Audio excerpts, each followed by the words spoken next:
took a chance and sold and gave away everything that I owned to experience some much needed adventure in my life.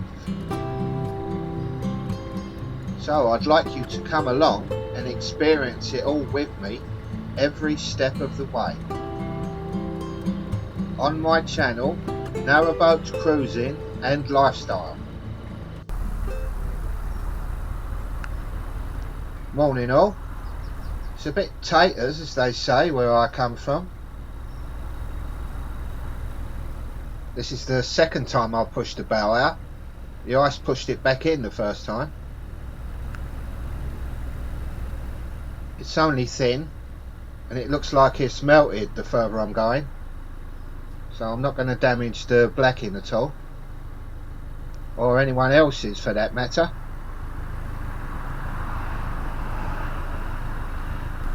Thanks for coming along and keeping me company again, and I want you to imagine that you're standing on the back of the boat with me. So I hope you enjoy today's little journey. We've definitely got the weather for it. What a beautiful day. Morning. I was talking to another boater on the towpath, and guess what he told me? Yeah, there's another closure at Fenny, Stratford tomorrow. You can see where I am, just past Stoke Hammond. I've got to get up the Grand Union to Fenny, Stratford.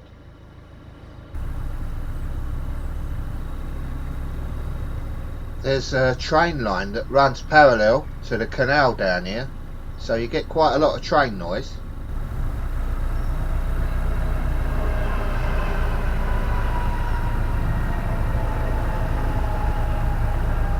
I think it was a bit stupid of them to build these canals right next to the train lines, spoiling all our peace.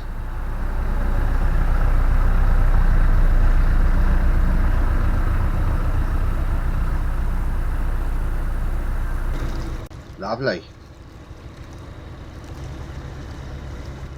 You do get to see some lovely properties as you're going down these canals.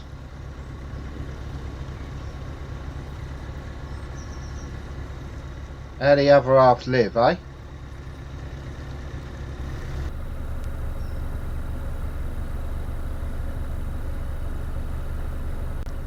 There's a marina and boatyard over there on the left hand side, with some nice looking boats taking advantage of the moorings over there.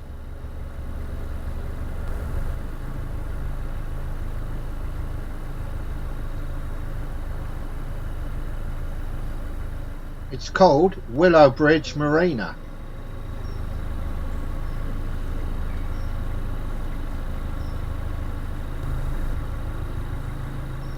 I've seen some recent videos of another narrowboat YouTuber, Project Narrowboat, Johnny London, working on his boat over there.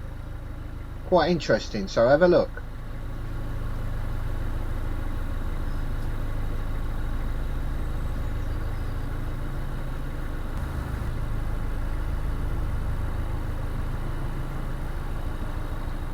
We're coming up to the town of Bletchley now, and not all of it's as pretty as I imagined in my mind. I had to go and do some food shopping around here, and I ended up in an estate that looked like it was designed by Joseph Stalin. I did feel for the people that had to live there, and I'm not being stuck up or a snob, because I was brought up on a council estate in East London. And it's no reflection on the people that lived there. I'm sure they're all lovely people. It's the design that I'm going on about. Then again, some parts of Bletchley look lovely.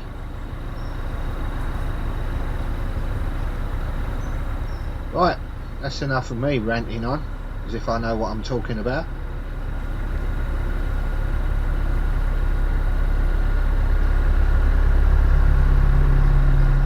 This is more like the picture that I had in my mind's eye when I thought of Bletchley.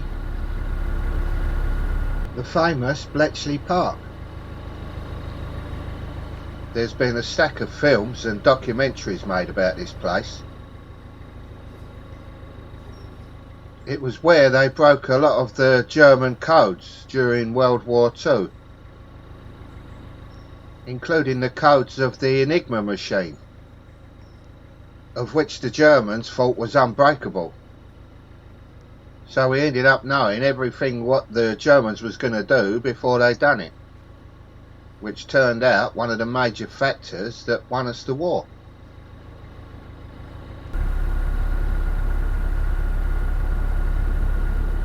Hopefully you're still on the back here with me and I haven't bored the pants off you yet.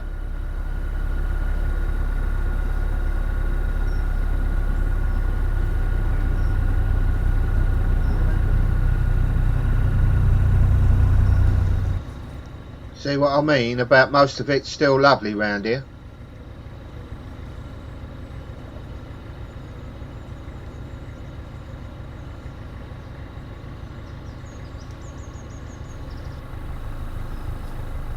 We're coming up to a nice little village called Walter Eaton,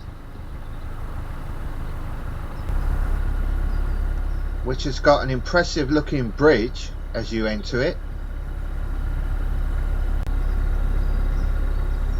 About these winter closures that I keep coming up against. I'm not one of these people that cruise every day. I do like to relax and take my time. That's why I chose to live out here on the canals, to cut out all the stress that I could. But I still don't want to be trapped for a few months, the wrong side of a closure.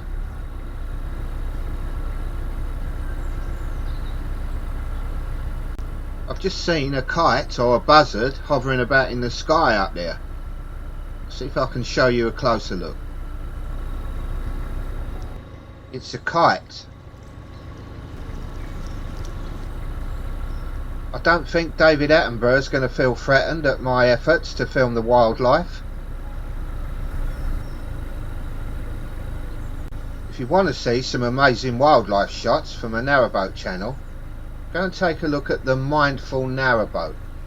Some of the shots are amazing. It's one of my favourite channels to watch.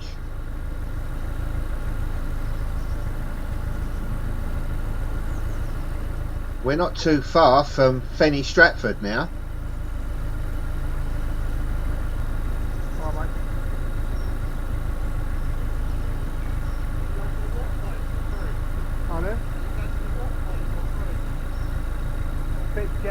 Are you going to the water point?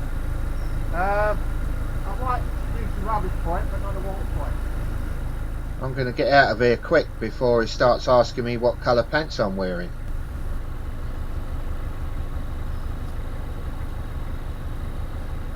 This is a bit of a tight squeeze between the tree and the boat. This is Bridge 97 coming up. So after that we're coming into Fenny, Stratford.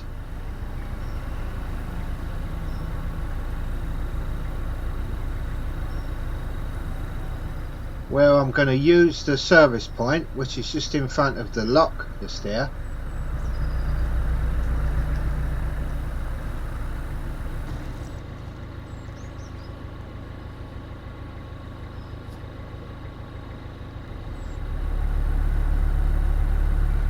Then hopefully once I get through the lock I'll be looking for somewhere to moor up.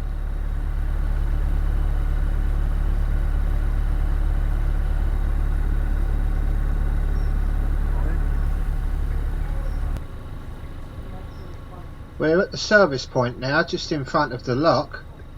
And do you remember when I said imagine you're coming along with me on the back of the boat? Well, you wouldn't mind going and emptying the toilet cassettes for me, would you?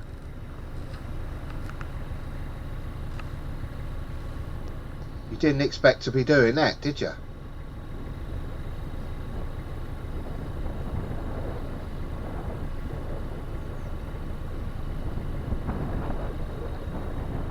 There's another boat coming up the side of me here.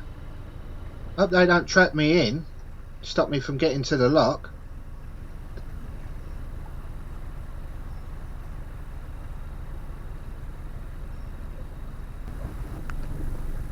It's alright, they're going back behind me now. I'm only emptying one toilet cassette and throwing a couple of rubbish bags, so I'm not going to be on here long.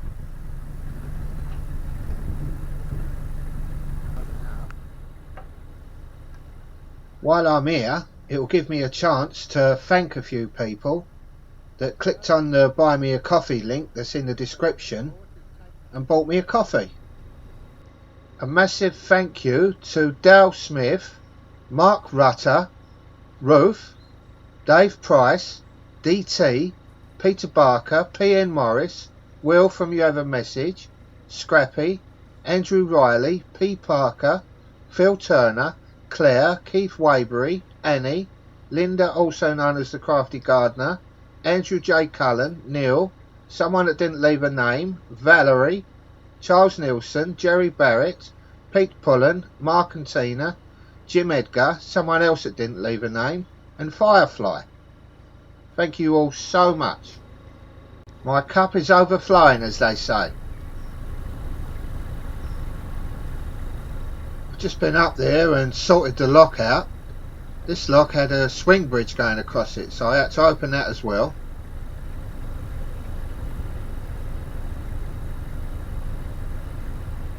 And there's another boat going to be going in the lock with me on this one.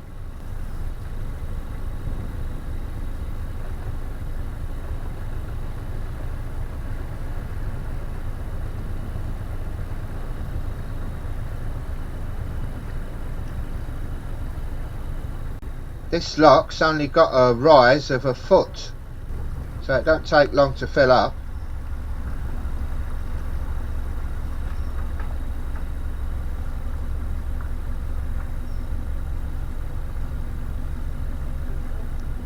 The lock was only built as a temporary measure to alleviate excess water pressures experienced on the Long Pound between here and Cosgrove.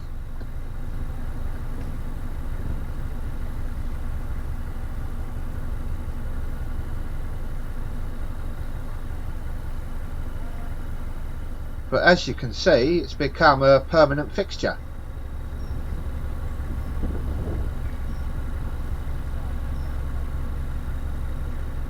I'm taking my time steering into this lock, as I don't want to batter the other boat or the lock as I'm steering into it.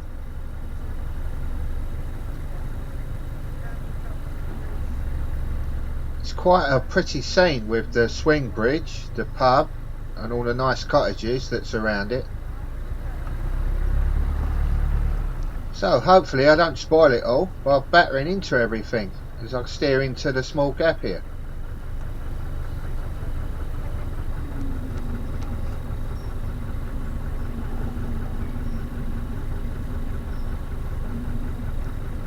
The bloke on the other boat is a nice friendly chap.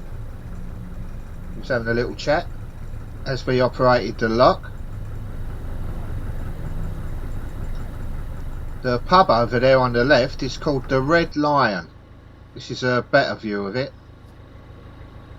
Looks a nice pub. I've just found out some other news off of the other boater there, that there's a closure at Milton Keynes tomorrow. So I can't stop now, we're going to have to keep going. But I'll have to show you that on the next episode. So thank you ever so much for coming along with me, and hopefully you'll come along with me on the next one.